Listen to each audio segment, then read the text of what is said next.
Hello, everyone. Welcome, and thank you so much for joining us today. We're going to just jump right in, and I want to welcome back to the stage Dr. Rakale Quarells, Associate Director, Prevention Research Center, and Professor of Community Health and Preventive Medicine at Morehouse School of Medicine. Let's welcome back Mr. Martin Luther King III, Civil Rights Advocate and Global Humanitarian. And introducing for the first time, Reggie Ware, CEO of blackdoctor.org, also known as BDO. Now, just to share a little bit about Mr. Ware and BDO, most of Mr. Ware's career has been spent fighting health disparities for Black Americans by educating, informing, and inspiring them to make better decisions about their health and understanding that one size does not fit all when it comes to health care. Mr. Ware and his team produce more culturally relevant health content for Black consumers than anyone else in the country. BDO is the nation's largest and most trusted health and wellness destination for Black Americans, and after 19 fabulous years of service, BDO reaches 26 million people per month on its platform. Yes, something to celebrate.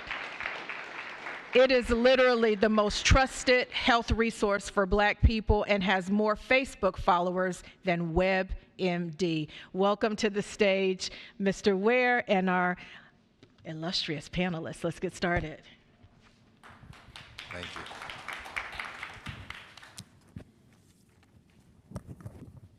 All right, so thank you all for joining us, and I have quite a few questions, so, you can share, lean in. If a question is not slated for you, feel free to just let me know, and we can continue as such. So, Dr. Quarells, let's start with you first. Yes, ladies first, we're gonna kick it off. Why is community engagement helpful and impactful in clinical research? So, similar to what an earlier panel was talking about, that you can't, let me put it this way. I teach community engagement at Morehouse School of Medicine and Emory University. And I tell my students, if you're starting a relationship, do you start the relationship by asking for something? The relationship isn't going to work out that well. And so if you expect to connect with people, you've got to connect with people prior to asking for something. So showing up before you're asking for something.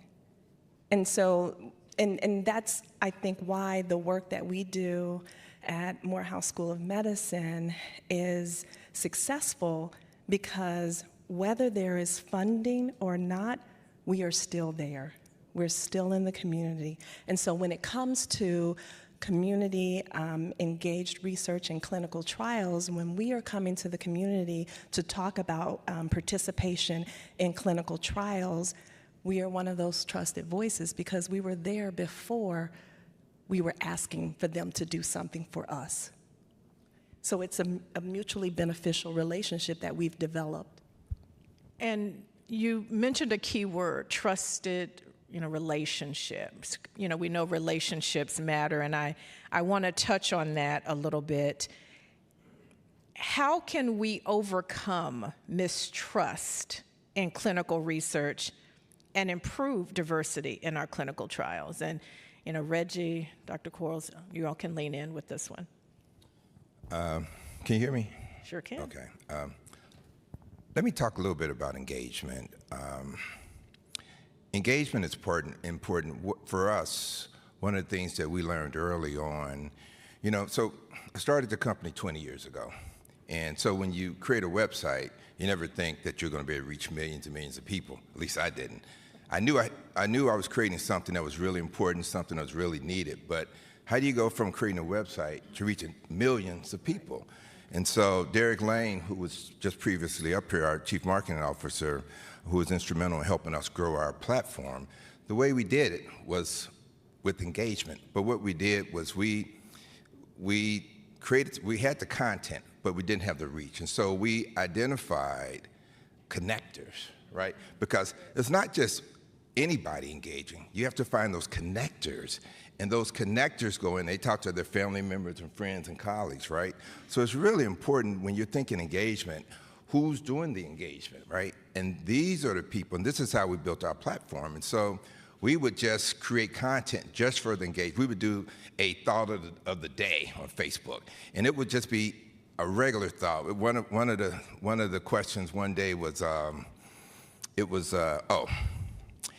if your husband or your boyfriend tells you that his mother is the most beautiful woman on the planet, how would you feel about it, right? We had people weigh in here, right? What do you mean? I'm his wife, you know, and so forth. But we would talk about that all day long. And what it did was it attracted leaders, you know, key opinion leaders, thought leaders that could share their perspectives, and that helped build our core audience. And so engagement is important depending on if they are connectors.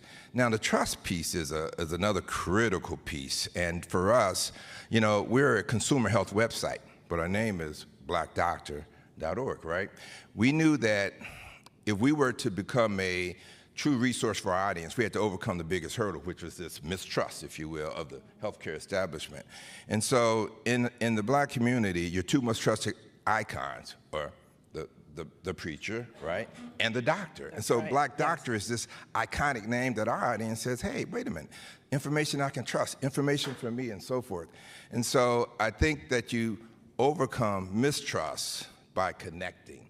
And for us, you know, you've got to connect in culture. And I don't think culture is discussed a lot when you're talking about different population groups, but culture is really important because culture is your way of life, it's who you trust, you know, all of these really key factors that motivate you to take action, right? Because the whole part of everything we're doing is to get people to modify behavior, right? So you've got to connect, they've got to trust you, right? And then they've got to be inspired or empowered to take action. So we do that by, you know, by connecting on a cultural level, culturally accurate or responsive level. I love that. Thank you. I would also say, in terms of when I am doing a research study and I'm going out to recruit participants for my research study, I think it's important that I am transparent in what I'm doing, what I am expecting, what I am asking of people who are going to participate in my clinical trials and my research studies. So it's about, and that they've seen me. I'm authentic in my presentation to my community. And so it's a combination of those factors, and wrapped up in that is also culture. I agree. Yes, and I'm going to circle back on that as well, the cultural piece. Mr. King, building trust, though, you know, with underserved populations, it can be challenging, especially when history has created fear and mistrust. And I'm thinking back to Tuskegee Airmen and, you know, the trials and, you know, different tests. The pictures still haunt me. They flash up on my social media from time to time because of certain social groups that I follow. What advice can you give the healthcare community to build trust in communities of color? Well, you know, I think that a lot of the answers already have been presented, but I also think that there has to be a consistent reinforcing of information in general. Information is available, but it's not always from a trusted source. And I think that young people particularly don't trust anything.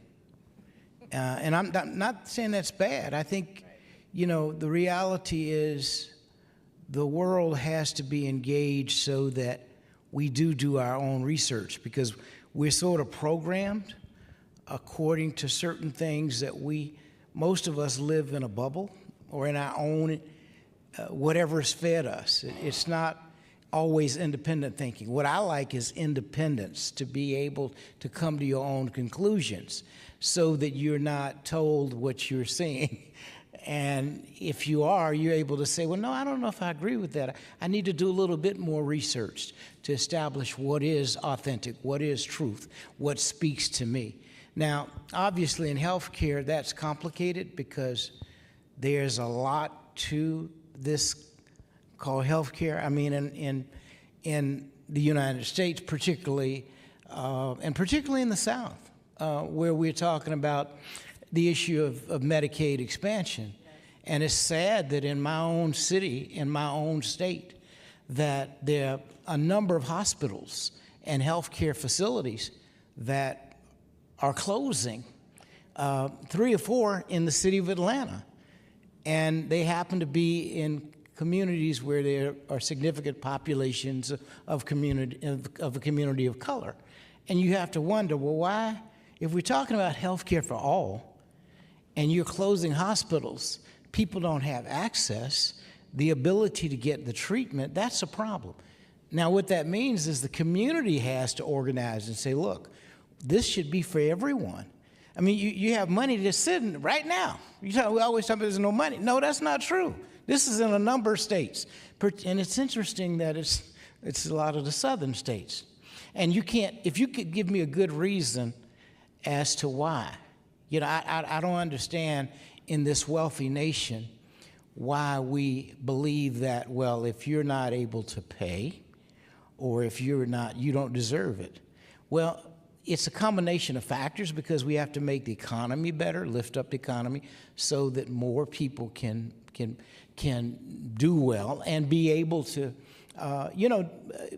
become healthy. I mean, if we could reduce costs by making things just available in terms of, if we have healthier people, then you're going to be more productive.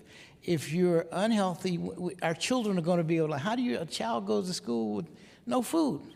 Right. And how is he or she, whoever that is?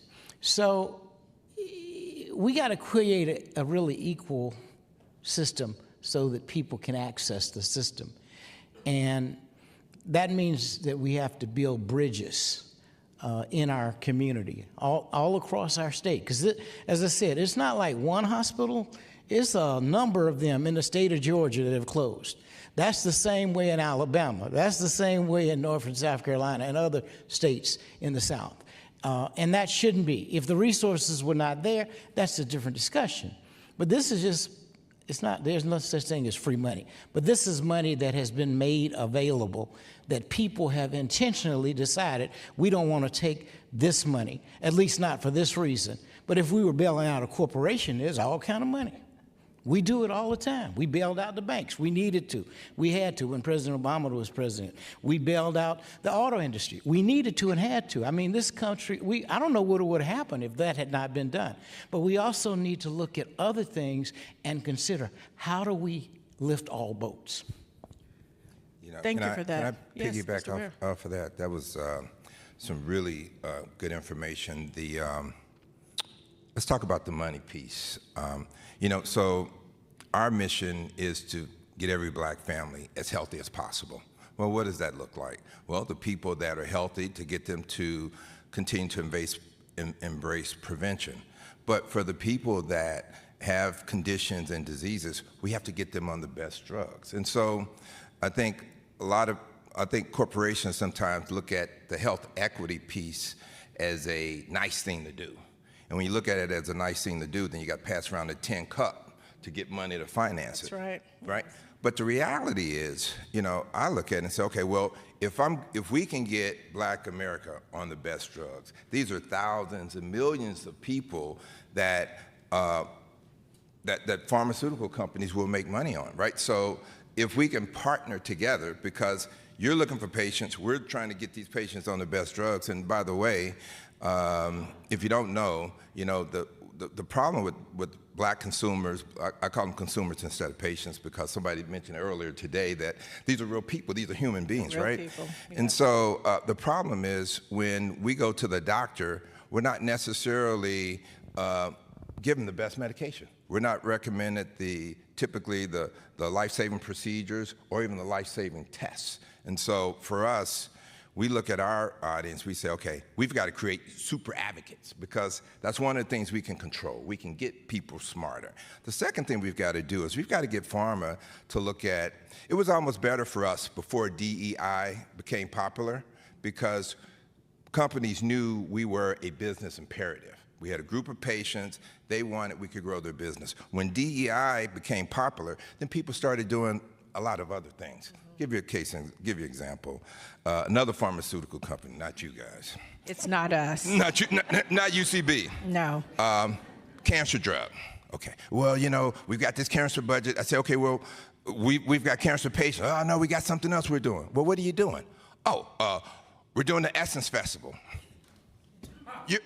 You're dancing, you're going to a party. Don't get me started. You've got a life-saving drug? You know, I mean, it's unbelievable, but it's unbelievable, right? So, and here's my point. DEI gets popular, right? Then people are doing all these other things when we've got to really focus on what's really going to make the world a better place, if you will. And so when we were approached to partner with UCB to come together and have a really in-depth conversation about health equity and the business of health equity, I was really excited about it because my team knows I don't do any interviews or anything. And then also my man Martin Luther King here, who is just a true inspiration. You know, we're talking about trust, and I see his name written across this thing here. I said, well, everybody trusts that name. He don't have a trust issue, right? And so, but it's just amazing. And the last thing I'll say about that is, man, you know, you lost your dad at 10. So, you know, my first knowledge of race relations was when Martin Luther King Jr. got killed. And I come home from school, my mom is standing at the kitchen counter crying. Because back then, you know, you didn't have all these social media channels. I mean, you were, you know, it was, everybody knew when something happened, right? And she was standing at the counter crying. And I said, Mom, what's wrong? Because I'd never seen her cry before. And she said, hey, they killed him. I said, they killed who? She said, Martin Luther King. I said, well, who was he the king of? I didn't know anything, you know? And then she broke it down to me, and that was my first introduction to race relations. And fast forward to today, that was a lot of people's, if you're 60 or older, that's your first introduction where you find that there's a problem, right? And so fast forward to today, and when marketers are trying to reach black consumers, you know, black people, I tell people, we're not white people trapped in these poor little black bodies, right? We're different individuals with different perspectives, right? And so we've got to embrace it as such. And when you do that, that's where you build the trust, right? Like you said, I'm transparent with my people, and they see that, right? And so we've got an opportunity here to do something great.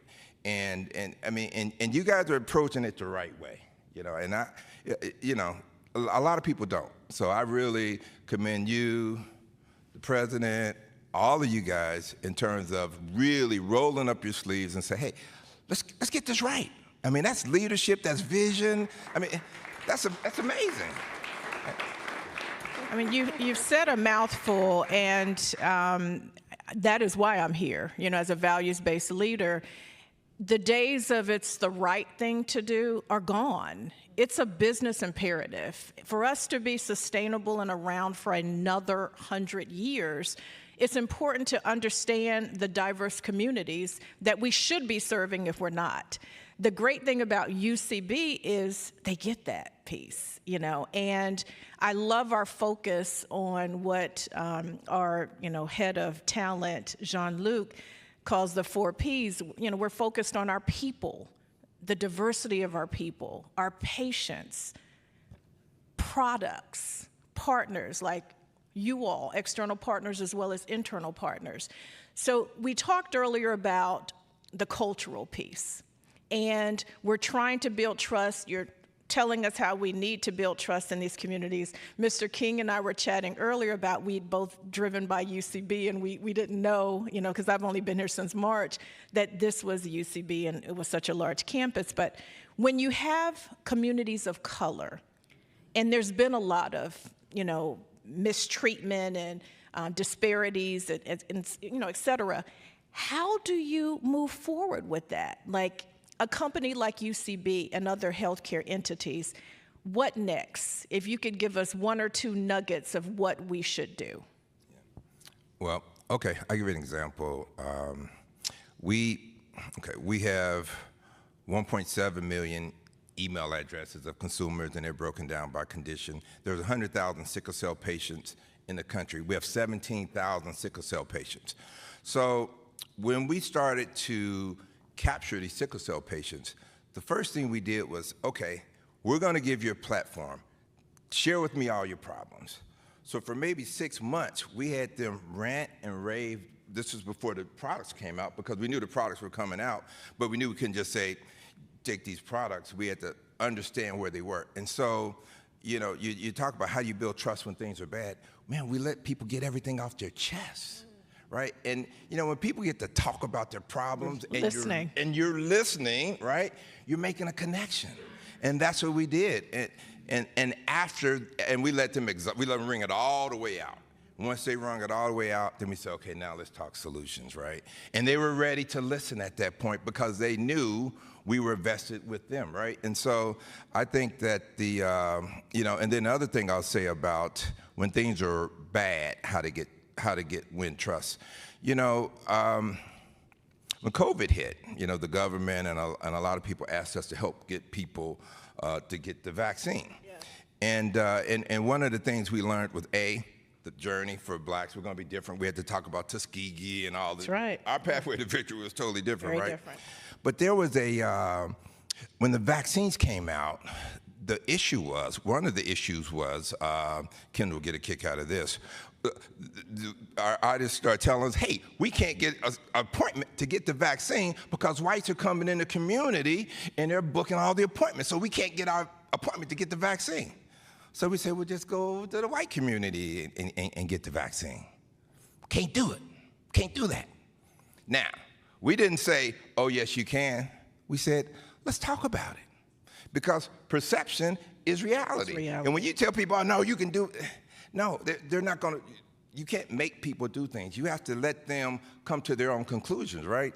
And so we did a few Facebook Lives. We brought people from Walgreens on our show, right, talking about, look, just how important it is. We're going to do everything we can. You can feel comfortable and so forth. So I'm telling my buddy, one of my friends who is, he's white, and I was telling him what we did. He says, Reg, that's just condescending. I said, no, it was needed, right? And so understanding culture and what's needed is really important when you're trying to get people to do something, even things that are good for them, right? And so I think that's what it is, understanding that perception is reality and embracing that perception. I love that because, and I definitely want to hear from you, if you're dealing with the Black African-American community, well, for one, you can't assume we're all the same. If you're from Africa, if you're from the U.S., from Canada, whatever, we're not all the same. But just incorporate the Latino community, the Afro-Latino community. When we show up, I'm going to tell you, you've got Abuela, you've got Tia. I mean, we come in droves that you might not just have the one clinical patient that you're talking to. So, share a little bit more your thoughts around that also, Dr. Quarells. No, that's exactly where I was going, that we have to remember that you meet one black person, you've met one black person. And so, I am from Ohio. I'm from Cincinnati. Oh, so am I. So am I. Now you've met two black people from Ohio. We got to talk after this. We do. Two. We have two. But, and moving here to Atlanta and wanting to do research in the black community, when I go into the community, I am not from Atlanta. I'm not from the South. And so that does not mean that because I'm black doesn't mean I'm automatically accepted. And I have to recognize that my culture from Ohio, the Midwest, is different from what people grew up with in Atlanta. And so understanding that, recognizing that, and putting it out there on the table. How I may deal with something, how I may respond may be very different from how you respond. So let's talk about how we can do this. The other thing is, even when going into other cultures, when I'm working with the Latino community, so we talk about cultural competence. Let me just put this out here. You can't fully be competent in someone else's culture. Say that again. 100% agree. And so what I teach my students is what you really need to be, the goal is to be cultural humility, recognizing that their culture is their culture, and how much can you learn from them about their culture, about them, and that's how you come together, but not coming expecting that, well, I took the class, and I know who you are, and so this is how you should do this. This is why you need to participate in my clinical trial, because I already know what you need and what your people need. Right. That's not going to engender connection. Or trust. Yeah. Exactly. Yeah. Thank you for sharing it. And I want to, go back a little bit, Mr. King. Today already we've heard several times that it will take a village, and we're hearing it on the panel, to improve the healthcare journey and remove disparities. But you are known for your work with the Black community promoting acts of service and individual contributions. Can you share with us, before we move forward, just some examples of your amazing work in that space? Well, one of the things my father used to say is that a voteless people is a powerless people. And one of the most important steps you can take is that short step to the ballot box. So if you think about everything that impacts our society, not just our community, but our society, whether one wants to or not, one ought to consider, should I be engaged in the political process? And yet, that sometimes does mean taking a side. But it really means engaging so that what elected officials do is take all of our tax monies and they divide it up. So if we want better access to health care or better access to, better schools, whatever we want, it's the arena of politics that makes those decisions for us. We put people in place for that purpose. So, I've seen a lot of trends from our community. Some of you are from around the country, but everybody knows John Lewis. Congressman John Lewis was one of our greatest Congress leaders. And before he died, he put together a piece of legislation to ensure that everybody would have equal access and be able to vote. And by the way, I'm getting ready to say something else on that, but that legislation thus far has not been voted on. There have been those who tried to. And it's interesting that people would be against having everybody have the opportunity to vote. Voting should be the easiest thing on the planet. I mean, our country used to, our numbers are better now, but out of 100 or so, 150 democracies, we were like number 135, the United States, not number 1 or 2 or 5. And so the question is, why is that? Are we so consumed with our own personal situations that we just decide we're not going to vote? And if that's the case, that's not good. I just think one of the things we ought to be doing is making it easier. In fact, I'm going to be talking about soon. I mean, this phone I pay my bills on. They ain't never called me and tell me they didn't receive their money. So, we're talking about mobile voting. If we can pay our bills, which we think are some of the most important things, on our smartphones, why then can't we just vote in the same way? I mean, the technology is there. It just needs to be expounded upon. Now, it's a little frightening now because in the medical field particularly, there's going to be great progress made because of AI. But just as there's going to be great progress, there are going to be, how do you put guardrails up. The disparities there. I see every day some story about someone fooling a person about their existence Yes. because it can be duplicated. I don't know the answer. I just know we have enough smart people in the world to help us navigate through that. I still don't know, even if we had guardrails in the United States and maybe some of our allies, I don't know how that applies to Russia. I don't know how that applies to North Korea. I don't know how that applies to some other places in the world that we don't have agreement yet. But humankind can figure it out. I do know that. We have the ability to do most anything.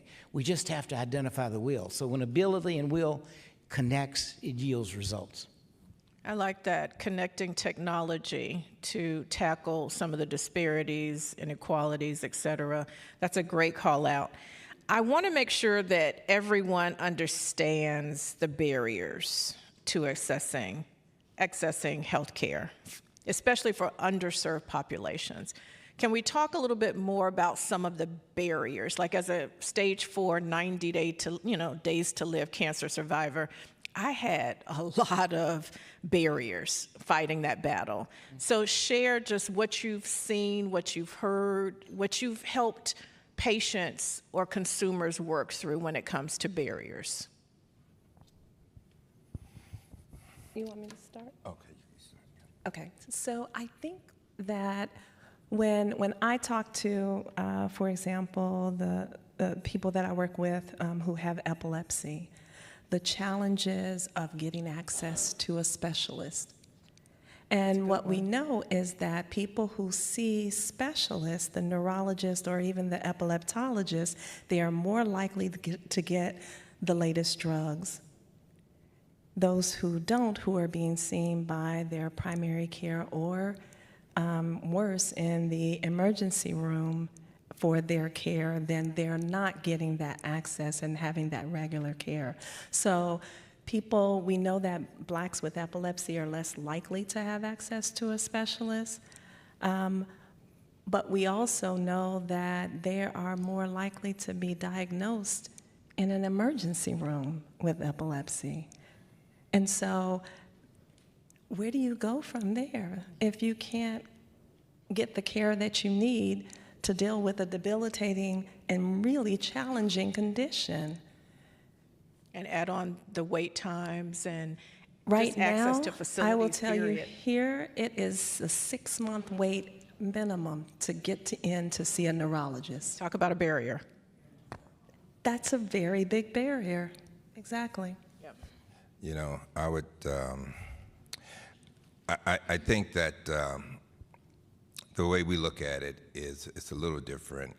What we try to teach our audience is to control the things that you can control, right? You've got a, sort of have a, you have your center of influence, right? That's all the things you can control, right? And then outside that center of influence is a circle of concern. Those are things that are outside of your control, right?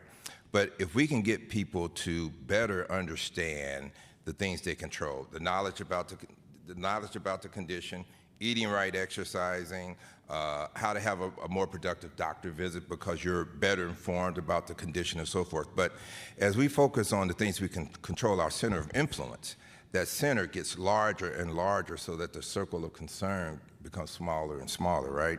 And so we're working with, with our chief of staff, Sherry over here, we've started a policy division because we're understanding that the role that policy plays in getting people the treatment that they need. But, you know, for us, man, we just got to, we go to the doctor and the doctor say, how you doing? Oh, I'm doing fine. Well, you're not fine. That's why you're at the doctor, right? You've got this problem. You know, I went to the doctor with my mother. I'll give you a case in point.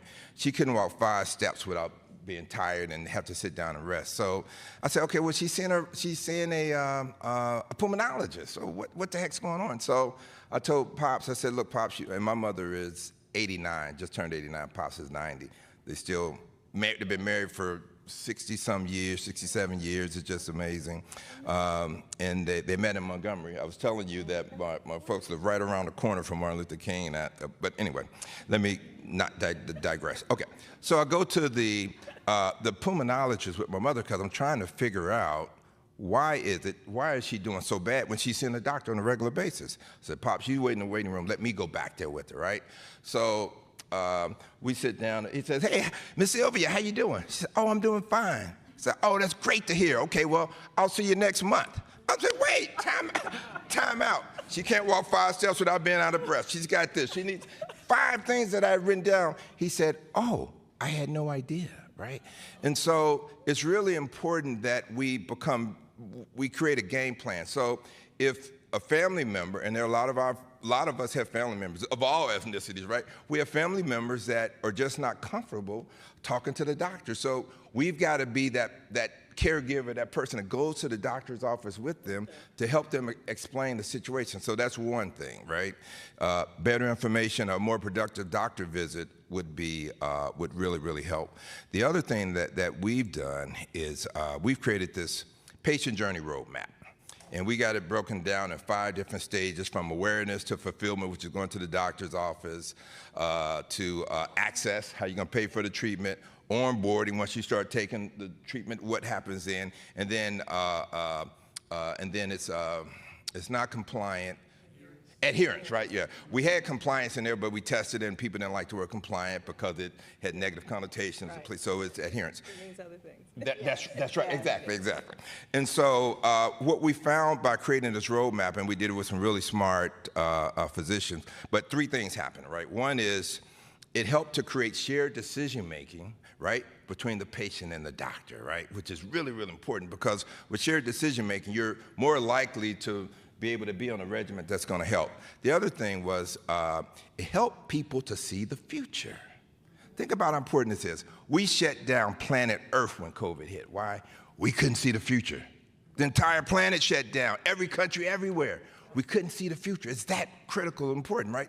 So this patient journey roadmap helps the patient, right, to see the future. And then the third thing that it does that's really important is no matter where you are in your patient journey, right, we're relevant as heck, right? Because we're talking to you at those crucial points in your journey.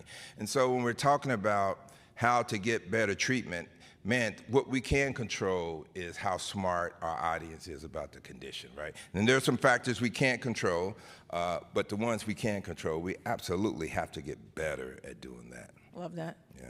Can I Dr. just Quarells? add? Yes. I just want to add, yes, definitely.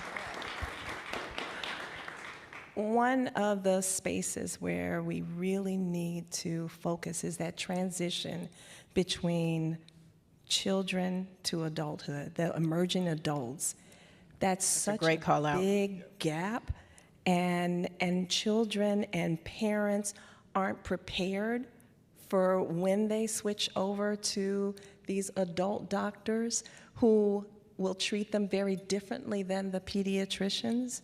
You know, we did a session on emerging adults in the transition for people with epilepsy. And what we learned was that the pediatric epileptologists are doing everything.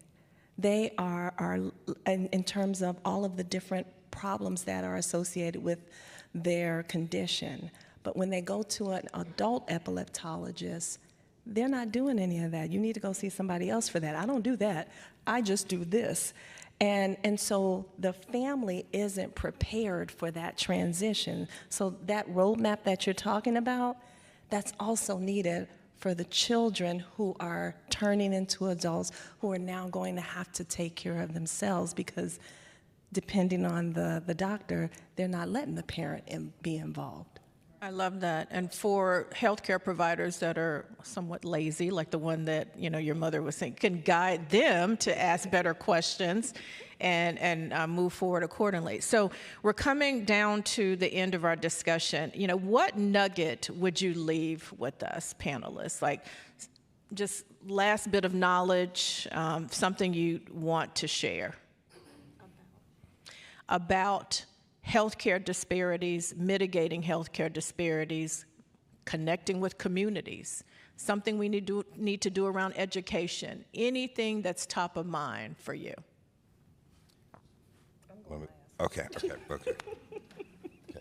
I'll go first. I think the most critical, I think something that's good nugget, I'm not going to say the most critical, but I do think that when you're looking at health equity and how it impacts your business, I do think that, and I think UCB has it right in this perspective, it's an investment, right?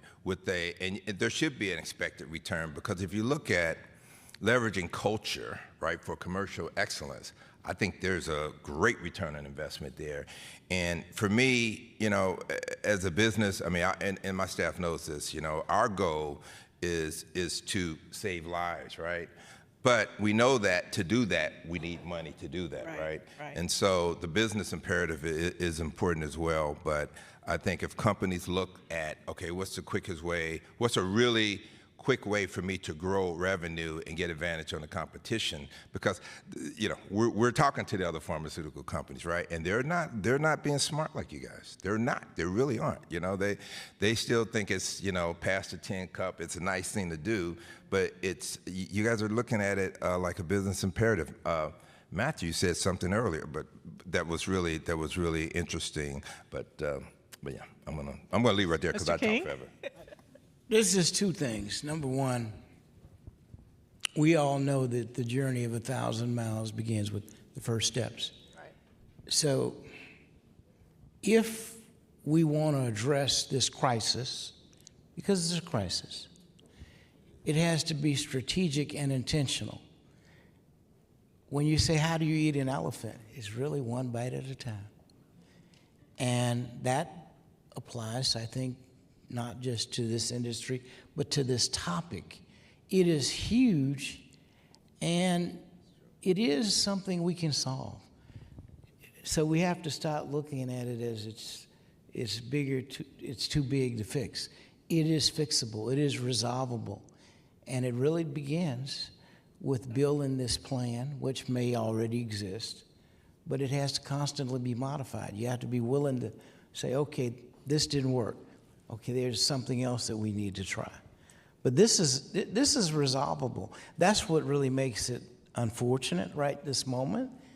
If we were talking about something that you could not resolve, and you had the greatest scientist on the planet, but it just wasn't coming together. This is something that has to be resolvable. It's just, do we have the desire? And then we have to intentionally build this plan and modify it. And ultimately, as I said, there will be results. Thank you. Dr. Quarells?